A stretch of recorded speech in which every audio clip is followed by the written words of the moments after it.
We now have a lot of more aggressive cross-border incursions by allied Ukrainian forces into Russia, along with Biden reversing himself yet again and saying he would send F-16 fighter jets after refusing.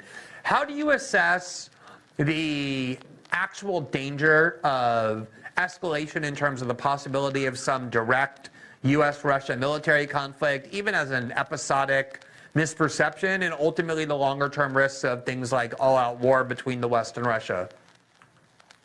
Well, the risks are extremely high because we have a very determined Biden administration that wants to keep escalating. Russia is absolutely determined to prevent NATO from enlarging to Ukraine for understandable reasons, in my view. It's a 1,900-kilometer border of Ukraine, and Russia does not want the U.S. military alliance on its border. And so as long as the Biden administration and the media that are absolutely supporting it and disguising the basic facts continue to push this NATO enlargement, we're going to have an escalating war. This war was completely avoidable. The party in this conflict that actually sought diplomacy repeatedly was Russia. Not something you'd read in the New York Times, actually, but the fact. And it was Russia that put on the table on December 17th, 2021, a draft U.S.-Russia security agreement to forestall the war. I actually called the White House. Soon afterwards, I said, you've got the basis to negotiate. Avoid this war. And I was told, no, we're not going to discuss NATO enlargement. That's our business. It's not Russia's business. And I said, are you kidding? This is going to cause a massive and very dangerous war. No, this is our policy and so forth. You could ask the question, if they did a little thought experiment, how would the Biden administration think about Russia establishing military bases in Mexico? Probably not thrilled. They probably wouldn't say, well, that's Mexico's choice. What are we going to do about it? So a little bit of thinking and empathy might have gone a long way. But we have heard almost nothing about it in your expertise, which I'm just amazed at day by day how the New York Times and other mainstream media twist all of this. I recently asked an assistant of mine, please do a scan for the last 2 years of the editorial pages of the New York Times. 26 times the idea of unprovoked invasion has been raised by the New York Times in its editorials, in its opinion columns of the New York Times columnists like Tom Friedman and others, and in the invited op-eds. And you just can't get a word in otherwise. You can't tell that readership you were just describing in Manhattan, where I happen to live, what's really going on. So this is the frightening part. And we're also told, Glenn, which is pretty damn weird, don't worry about nuclear escalation. Don't be blackmailed by this. My advice is worry and worry a lot. And if you have been around these issues for a while, and I have for decades, and I wrote a book about the aftermath of the Cuban Missile Crisis and Kennedy's successful quest to negotiate a partial nuclear test ban treaty with Nikita Khrushchev, you know, if you're not worried, you just don't get it, because you better be worried. And I'm very worried about this administration not getting it. You know, it was such a staple of Cold War culture, Cold War policy, that avoiding nuclear war was the single greatest priority as we were going around the world with these proxy conflicts against the Soviet Union. We managed never to directly engage them militarily. And even then, misperception, miscommunication did bring the world close to nuclear annihilation, at least on 2 occasions, between the Soviet Union and the United States. And yet it really does amaze me that we seem to have just kind of, through, I don't know, inertia or lethargy or historical ignorance, come to view the risk of nuclear war as basically a fiction, as kind of assigning zero value to it, or even this kind of macho attitude that we're not going to be deterred by a country having nuclear weapons. Talk a little bit about, in the time that you've been working in all the things that I discussed in these kind of geopolitical framework, even from an economics perspective, the specter of nuclear war and how it used to be kind of important for people and policymakers in deciding what they would and wouldn't do.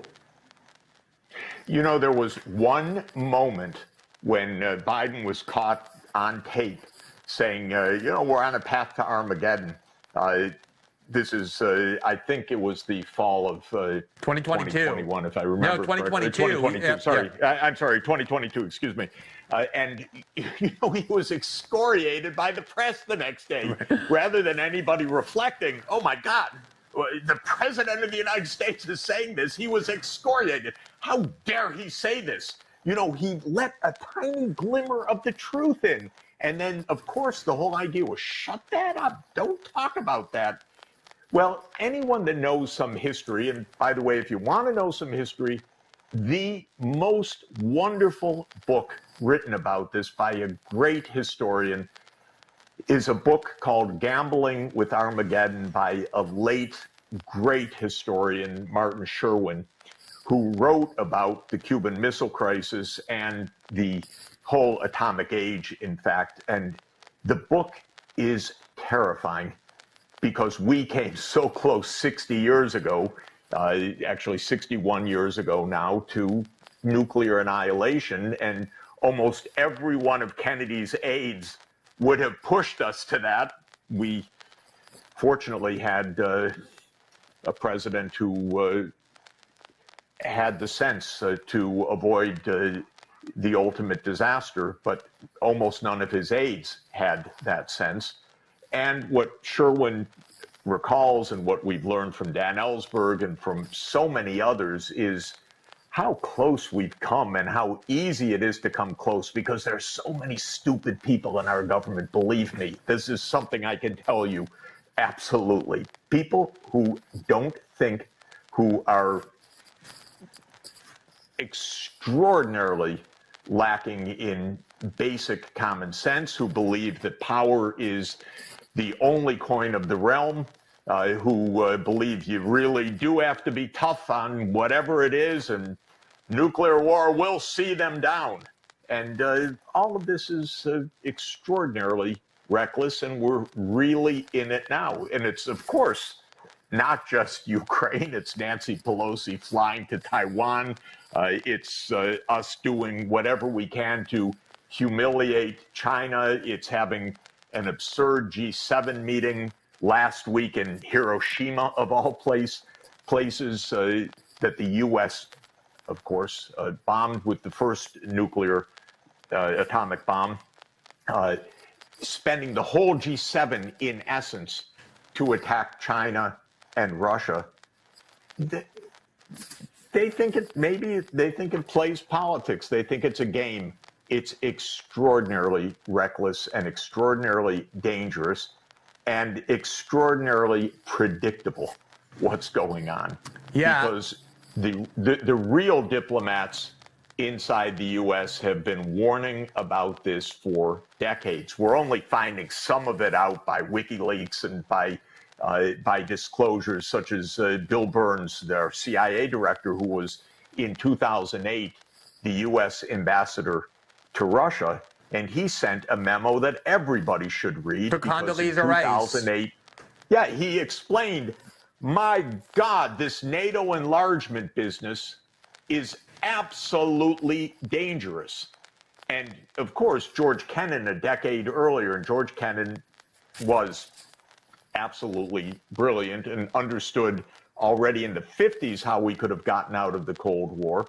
But certainly in 1997, he wrote an op-ed in the New York Times, when they still ran such op-eds, that this whole NATO enlargement business was absolutely reckless. And what's interesting, when Kennan was writing that in 1997, I hadn't actually realized it until I went back and saw a reference to an article in Foreign Affairs by Zbigniew Brzezinski that I didn't remember, writing in 1997, laying out almost the precise timetable for how we were going to incorporate Ukraine into NATO. Now, this is years before Putin's president.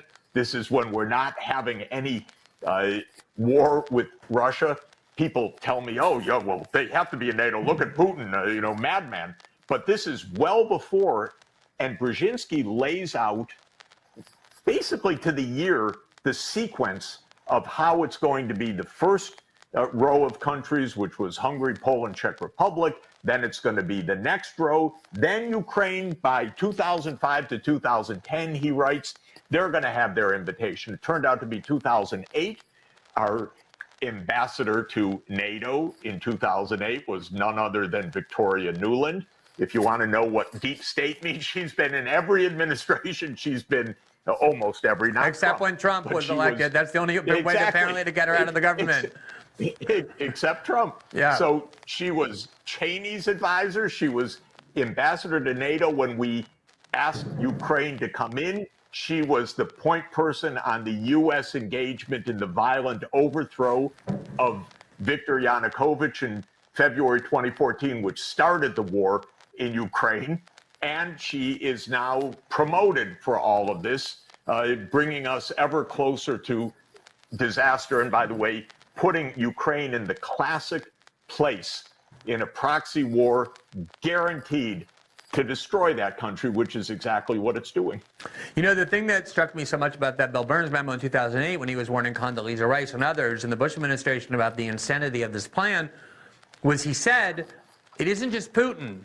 You go and talk to every single person of influence in Moscow, even Putin's liberal critics, and it's all, for every last one of them, a huge red line to be mucking around in Ukraine for the West, in part because of the history of the 20th century. And that's what I wanted to ask you. You gave this interview in February of 2023 with Isaac Chadner of The New Yorker, who has become this hero to the liberal establishment because of these adversarial interviews he purportedly does. A lot of it is based on how transcripts get edited, how much he gets to say, how much the guest gets to say. I've done a couple of those with him, so I know firsthand. One of the points what a low life approach to journalism.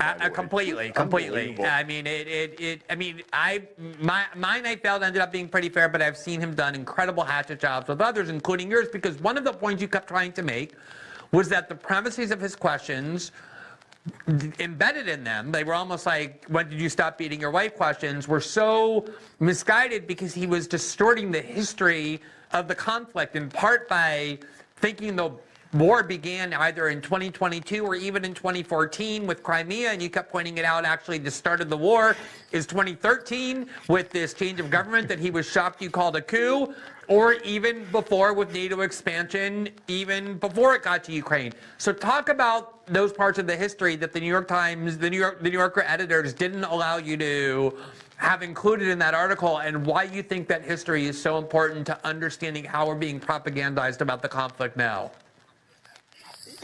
Well, it's a little amazing to be the New Yorker of all places. Okay, maybe I shouldn't say of all places, but Remnick's New Yorker is absolutely neocon, beginning to end. The New York Times is completely neocon.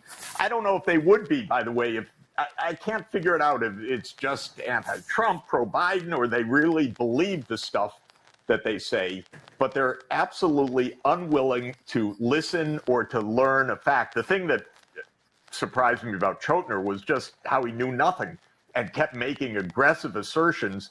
And when you tried to say something, it was just snark. So it was a really weird experience. Well, he's playing to that audience that loves it. Like, you know, they assume all of his assumptions that he's getting from the New York Times.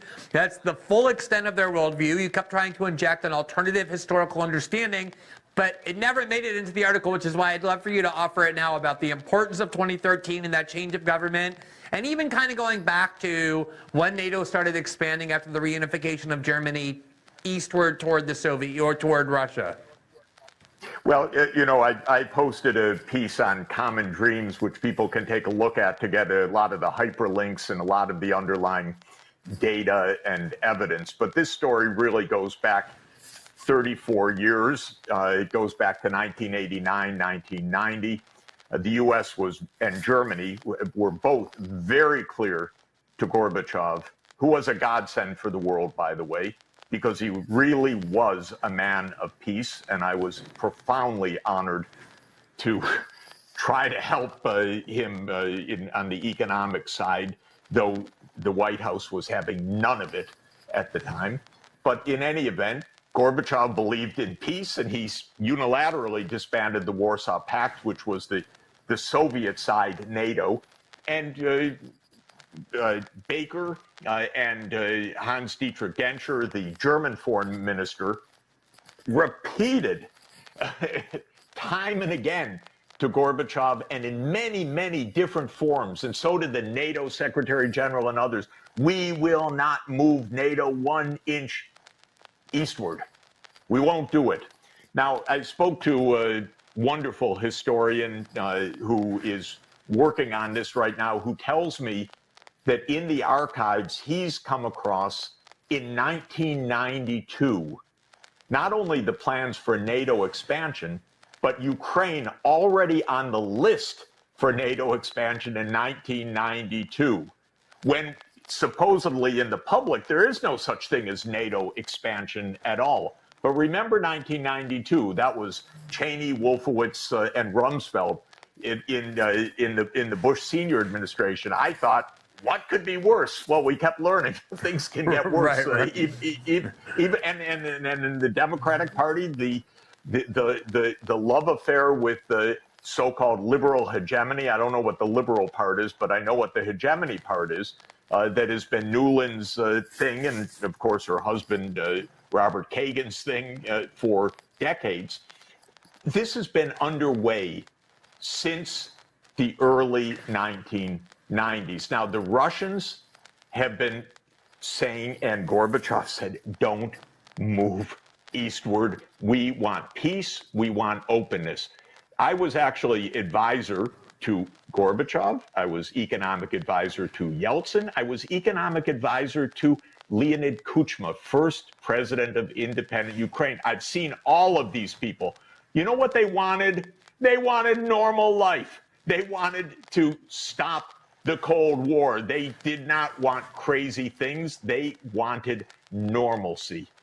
And we wouldn't give it. What we said, normalcy, yeah, that's U.S. hegemony. That's U.S. indispensable power. That's U.S. we do what we want anywhere we want when we want it. And that has been the story all along. And frankly, I couldn't imagine it at the time because I was watching with my own eyes as a young guy. Suddenly, the world had a chance for peace. And peace didn't mean U.S. global hegemony. Peace meant normal cooperation, but we couldn't accept the deal of just being normal and cooperative. We had to say, now we lead on everything. And that's been the story since the beginning. Now, there are many steps to it. Clinton was the first violator of the promises, and Clinton's so inconsistent on everything, but this is one of the things he was inconsistent on. So the first NATO expansion took place under Clinton, and that was Hungary, Poland, Czech Republic.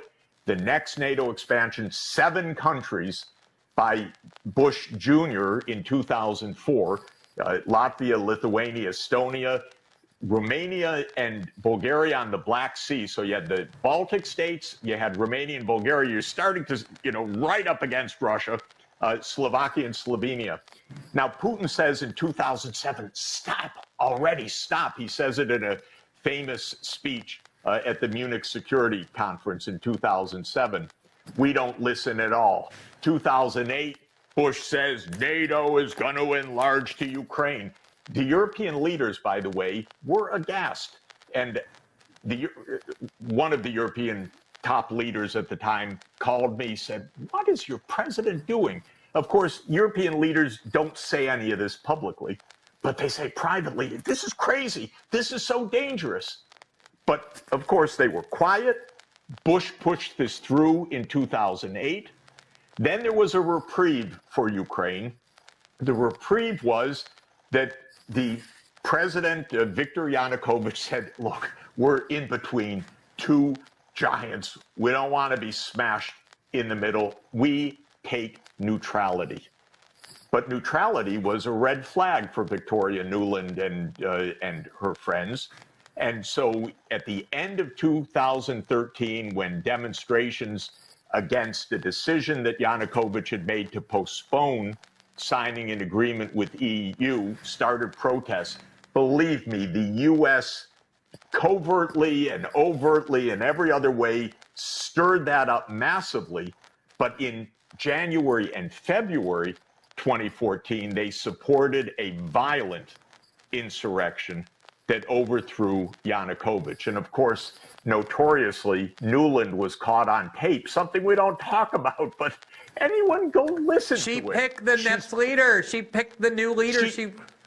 She's planning the government weeks before the overthrow, calling exactly who would be the prime minister, by the way. It's amazing. But the whole thing is amnesia. Don't talk about any of this, though it's so obvious. And I had a weird experience personally, which was that when the government was overthrown and Yanukovych fled and Yatsenyuk was prime minister, just as Nuland said, I got a call. Yatsenyuk wants to meet you. It's a deep economic crisis. Okay, I actually respond to those things when a government says we're in a very deep financial crisis. So I flew to Kiev. And I had an NGO brag to me about the role they played in the overthrow. And it was ugly. It left me shaking. It was, the kind of thing you just want to wash that off. Don't tell me this awful stuff. You had no business being part of a violent insurrection. But that's the role we played. I went home. I didn't go back. I was disgusted by the whole thing. But it was obvious then we were on a path towards war. This didn't start with a, quote, unprovoked invasion February 24th,